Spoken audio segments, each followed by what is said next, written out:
Hello there, Sally DiCesare here with Your Blissful Journey, and I'm going to be reading to you the preface to Pam Grout's book, E2, 9 Do-It-Yourself Energy Experiments that prove your thoughts create your reality. Preface.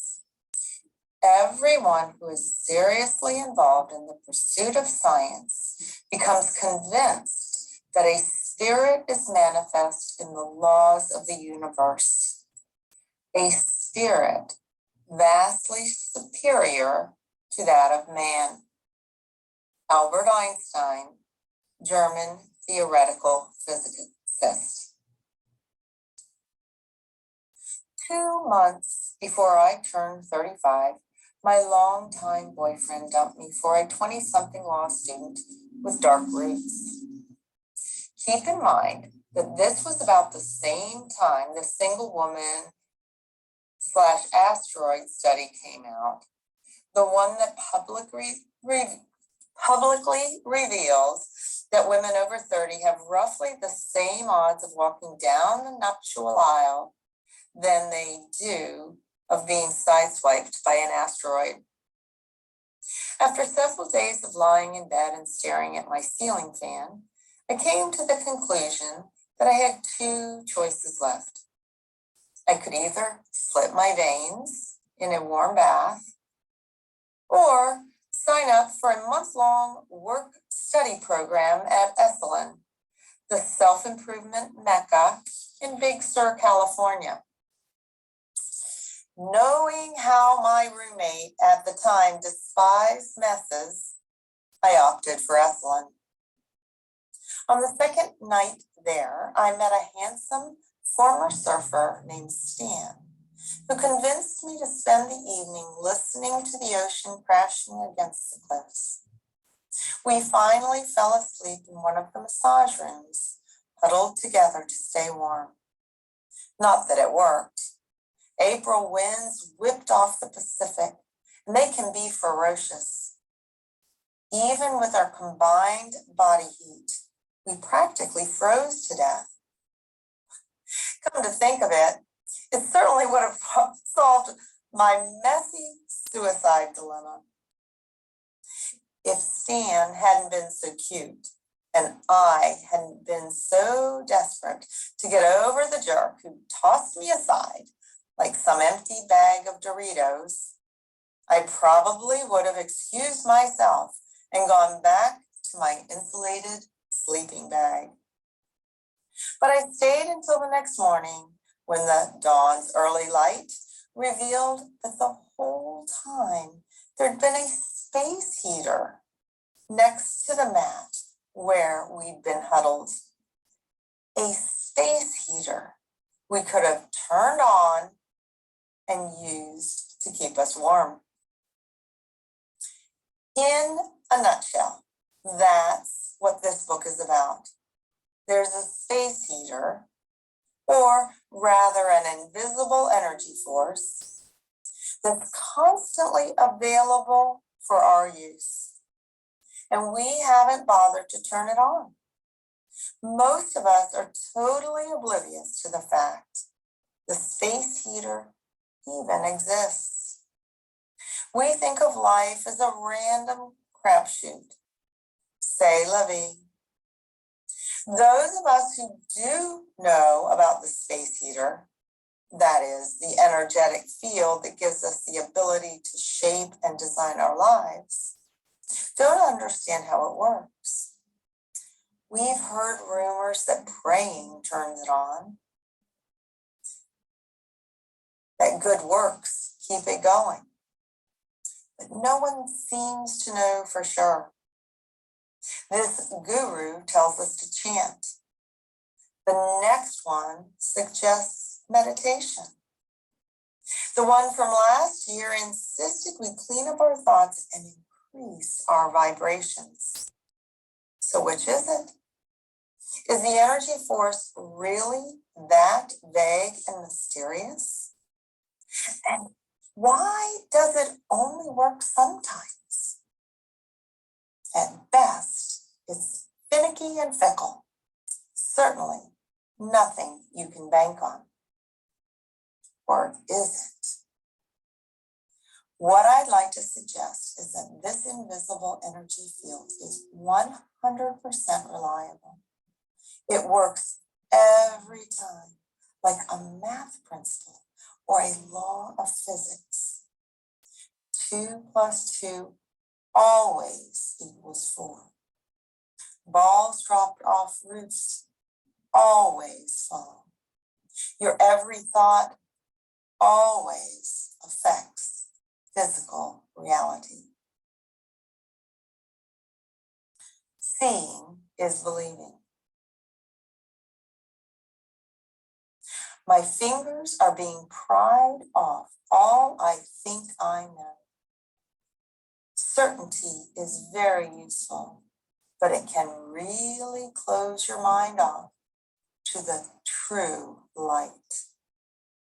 David O. Russell, American filmmaker. If you've read The Secret or been in metaphysical spiritual circles for any time at all, you already know your thoughts create your reality. That there's a power in the universe that can heal, and that you and you alone design your life. Unfortunately, there's still this tiny little problem, this one itty-bitty catch. You don't really believe it. Not fully. Most of us, in fact, are still operating out of the mental architecture of our ancestors. We think we're running our lives with our brilliant ideas and thoughts. We think we're affirming our intentions and creating new possibilities. But in reality, we're simply recycling old tapes, knee-jerk conditioning, and automatic behaviors. Most of which we picked up before we were even 5. We're like Pavlov's dogs, simply reacting to patterns that we picked up before we had any intelligence to wisely choose.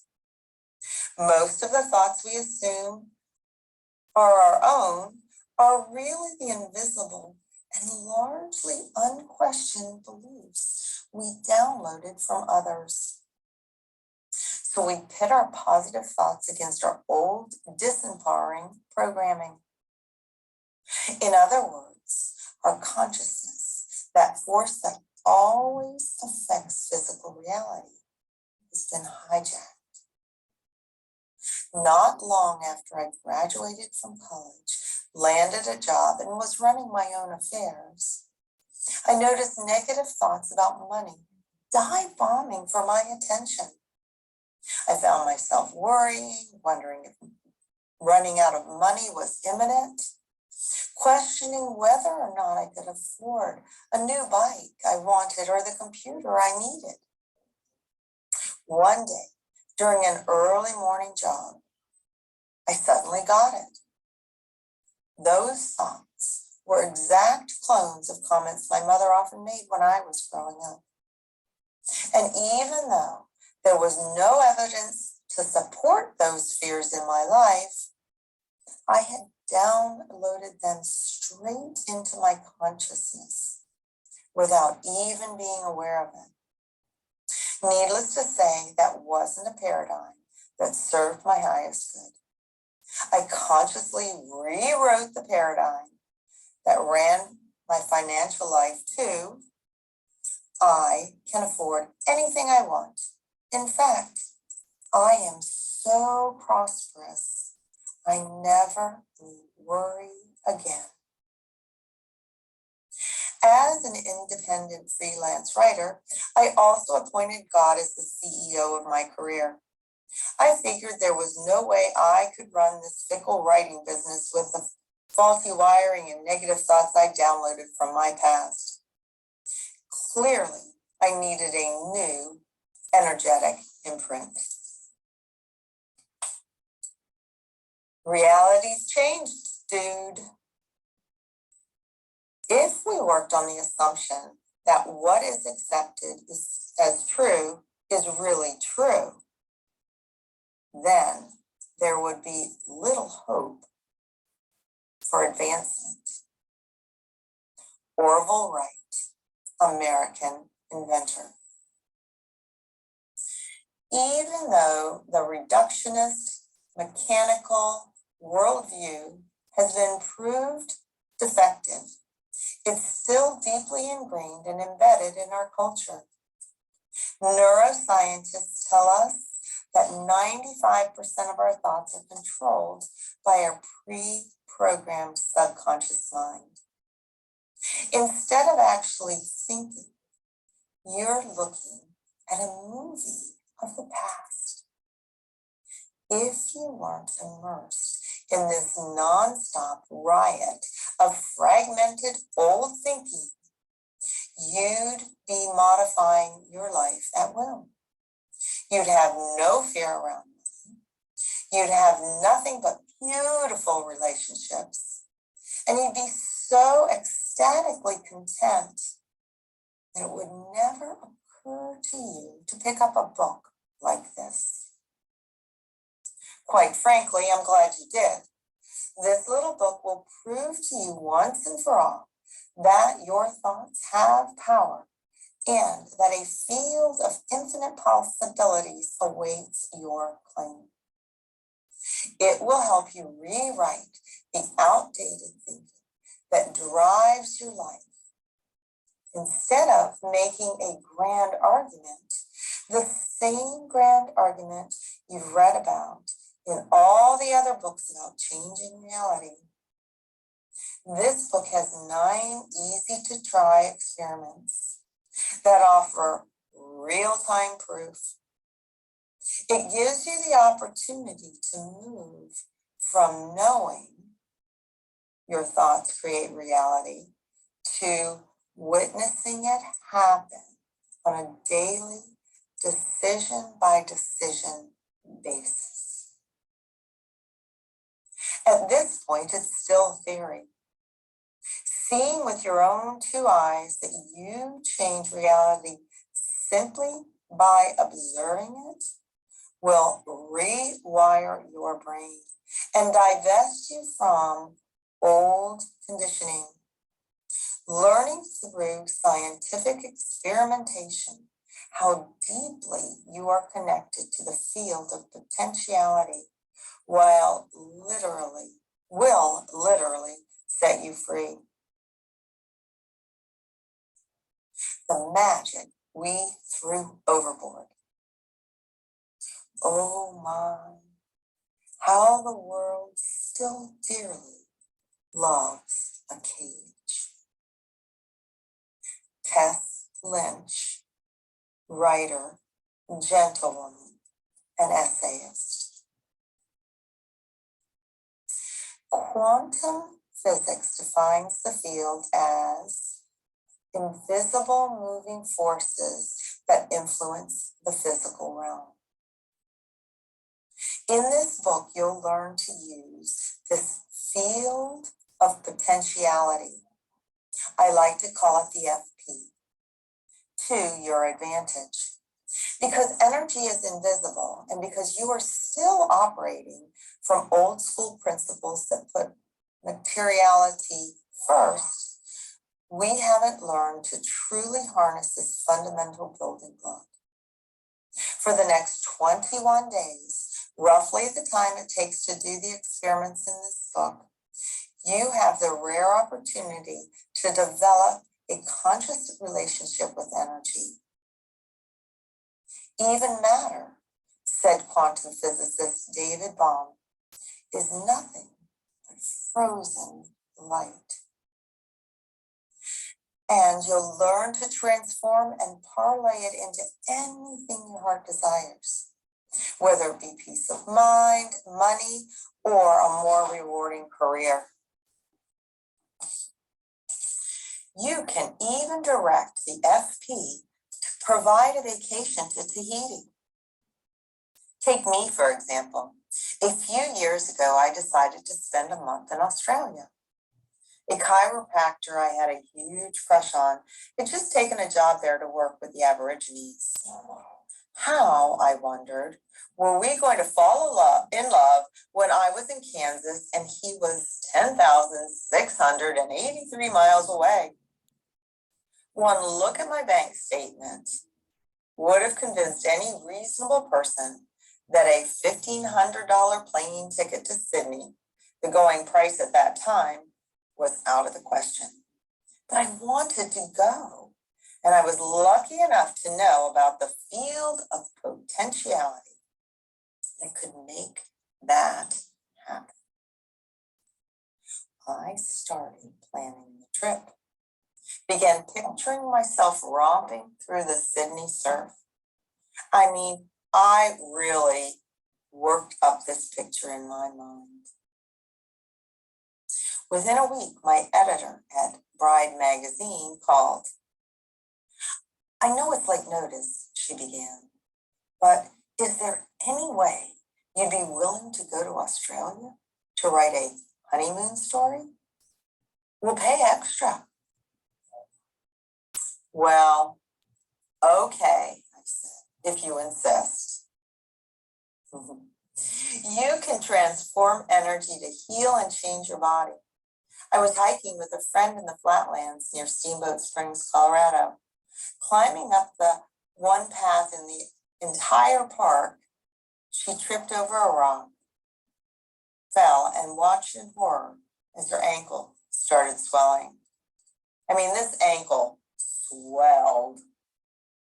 It wouldn't have been a problem if this had happened next door to a free clinic, but keep in mind, 2 of us were 70 minutes, and that's if you walk fast, which she couldn't do because she was limping, from the nearest phone connection, let alone a free clinic. I told her to direct her body to quit swelling. She started yelling, "Stop swelling, heal! Stop swelling, heal!" It's okay to say it quietly, I reminded her. We made it to our camp, and she never even had to see a doctor. FP equals IP, or infinite possibility. Life is waiting everywhere. The future is flowering everywhere, but we only see a small part of it and step on much of it with our feet. Hermann Hesse, German-Swiss poet and novelist. The 9 experiments in this book, most of which take a short 48 hours or less, will prove that the FP, like electricity, is dependable, predictable, and available to everyone, from St. Francis of Assisi to Barbara Walters. They'll prove what physicists over the past 100 years have discovered, that the field connects us, all of us, and that the reason we control our lives is because every thought we have is an energy wave that affects everything else in the universe. But like electricity, you do have to plug it in, and you do have to quit being so gosh darn wishy-washy. Nobody in his or her right mind would call up Sears and say, "Oh, just send me something I like." Likewise, you wouldn't call a plumber to fix your toilet with the proviso, "Just come over whenever you feel like it." Yet, that's how most of us interact with the field. We're wimpy, vague, don't have a clue how it actually works. E squared not only explains how the FP works, but it provides 9 experiments, each of which can be conducted with absolutely no money and very little time expenditure to prove that thoughts are actually physical things. Yes, you read that right. I said prove. The 9 energy principles presented in this book will confirm that the FP is at work in your life, whether you're aware of its existence or not. You'll learn that it's more profound than physical laws and every bit as dependable as gravity. Once you learn to be definite and crystal clear in your intentions and agree to set the deadlines and get over this crazy illusion that something, you're never even sure what something is wrong with you. To effectively work these spiritual laws, you have got to get it deep down in your bones that the universe is bountiful and that at all times it has your back. I don't remember the exact moment I started conducting do-it-yourself experiments with my life. I do know it had become increasingly clear to me that all the spiritual theories and books and classes that I was so fascinated with were basically worthless without my full participation. Like most people, I started with baby steps, making simple intentions like securing upfront parking spots, finding 4-leaf clovers, getting interviews with people and headlines. But the result that finally convinced me that setting up a framework, posing a deadline, and using scientific style experimentation was imperative to the real spiritual growth that I am now referred to as the nail miracle. For years, I hung a calendar beside my bed, plucking it down from time to time to jot down important events or to look back for the date I had my last haircut or met so-and-so or went to the dentist. One night I grabbed the calendar a bit too eagerly and pulled out the small nail that had secured it to the wall. I got down on my hands and knees and searched for it. How far can a little nail go, right? I looked and looked and looked. Apparently that little nail had secured a Harry Potter style invisibility cloak because it was nowhere to be found. I finally concluded that I spent enough time crawling around on my carpet and that I would just send out an intention for it to show up within 24 hours. The next morning when I woke up, the nail was in my hand, nestled between my thumb and forefinger. Since then, I've gone on to manifest all sorts of cool things, from dates with hot guys to regular travel writing gig to a Toyota Prius. But none of them made the kind of impression that that simple little nail did. I was getting such convincing results with my own experiments that I decided it was time to reproduce them to see if they'd work as well for others. I began suggesting some of these simple experiments to my friends. One colleague, a Unity minister, had her whole congregation using the lab reports you'll find at the end of each chapter. And you'll get those too. So never fear, I've got them all written up for you. Before long, viewers, that's use of Unity, were visibly moving energy around with their homemade Einstein wands. Weekly groups were being formed to conduct regular experiments. People were manifesting all sorts of amazing things. What I know for sure is that the best way to understand a spiritual principle, maybe the only way, is not to read about it in a book or to hear a speaker explain it from a podium, but it's to put it into a framework that demonstrates how it works. Seeing it in action, as you will in these experiments, leads to complete and certain conviction. And that's the only thing that will radically release you from old school mental architecture. The new curriculum. I have to find it here, right here, bursting uncontainably through the slipshod, dragged down dead center of my ordinary life. Bob Savino, poet and Kansas City sage. The first exercise is called the Dude Abides Principle.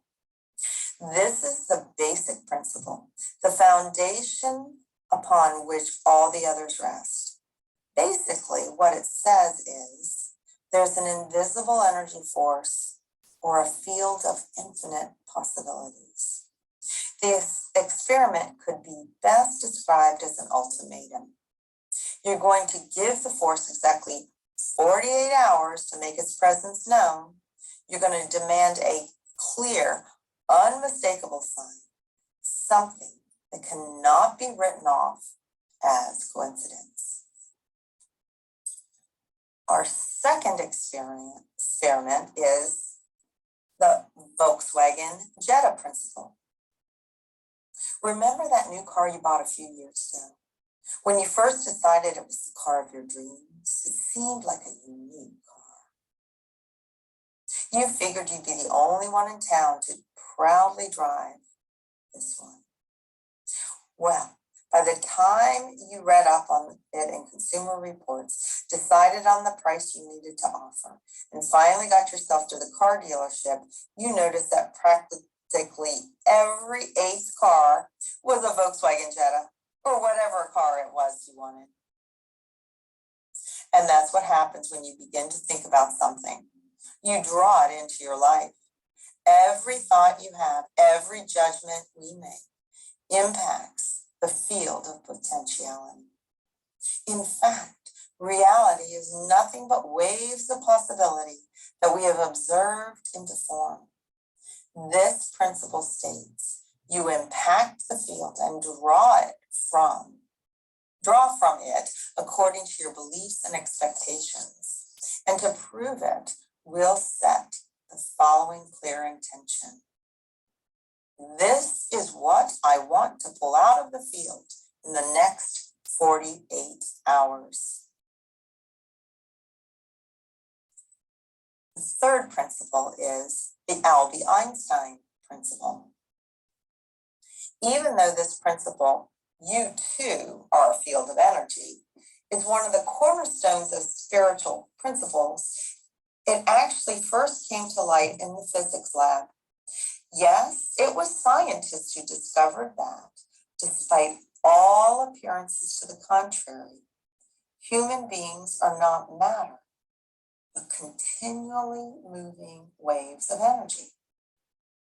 In fact, you probably noticed the title of this book is a play on Einstein's famous equation. This is the only experiment that involves equipment, specially designed, perfectly tuned equipment. Okay, so it's a metal coat hanger, a specimen of which I'm assuming, unless you're a complete and total slob, is available in your closet. And a drinking straw, something you can easily score free of charge at any McDonald's. Fourth experiment, the abracadabra principle. Most people associate the word abracadabra with magicians pulling rabbits out of hats. It's actually an Aramaic term that translates into English as, I will create as I speak. It's a powerful concept. It's why Edison often announced the invention of a device before he'd actually invented it. It's why Jim Carrey wrote himself a check for $10 million long before he ever made a movie. This principle says, whatever you focus on expands. And in the experiment, you'll learn there's no such thing as an idle thought, and that all of us are way too cavalier and tolerant of our minds wandering. Experiment number 5, the Dear Abby principle. This principle states your connection to the field provides accurate and unlimited guidance. By realigning your consciousness, you can access reliable answers to every request you ever make. The reason you don't know this is because you've taught yourself the most unnatural habit of feeling separate, of not being in communication with the FP. Experiment 6, the superhero principle. In this experiment, governed by the principle, your thoughts and consciousness impact matter, you will duplicate an experiment conducted by Dr. Gary Schwartz, a professor at the University of Arizona, which demonstrated that sending intention to plants made them grow faster and reflect more light than their unintentioned counterparts. Experiment 7, the Jenny Craig principle. Whether you're a label reader or not, you know the food you eat offers certain vitamins, minerals, and of course, calories. You probably think these nutrients are cut and dried, and that if the back of the yogurt container says it has 187 calories, then it has 187 calories. What you may not know is that your thoughts about yourself and your food are in a constant dance with your body. And that when you feel guilty about consuming calories, your foods pick up a negative vibe that ricochets right back at you. In this experiment, you'll prove the principle, your thoughts and consciousness provide the scaffolding for your physical body by infusing your food with life.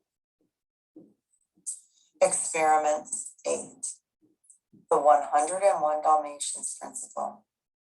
This all-important spiritual principle states, you are connected to everything and everyone else in the universe. Scientists call it non-locality. And if you watch the cartoon version of 101 Dalmatians, you saw the principle in action. Remember when Cruella de Vil's evil cohorts were trying to capture the escaped puppies? The old Scottish Terrier in the barn where they were hiding barked for help to the Basset Hound in the next county, who in turn barked the message to the Dachshund further down along the route. Only in quantum physics, the communication happens instantaneously. The very instant the Scottish Terrier knows the puppies require help, the Dachshund 20 miles away also knows. Anything that happens to one particle is instantaneously communicated to the other. In this experiment, you'll send messages to people in other places without using email, letters, or loud explosions. The final experiment, experiment 9, the fish and loaves principle. This principle states, the universe is limitless, abundant, and strangely accommodating. It would also prove that your fears are pointless and that maybe it's okay to take a big, deep breath. A truer, grander vision You can never change things by fighting the existing reality. To change something, build a new one that makes the existing one obsolete. Buckminster Fuller, American futurist. I hope it's comforting to know that you won't be the first to use your life as an experiment. When the late, great R. Buckminster Fuller was 32, he decided to conduct an experiment to see what one penniless, unknown individual might be able to do on behalf of humanity.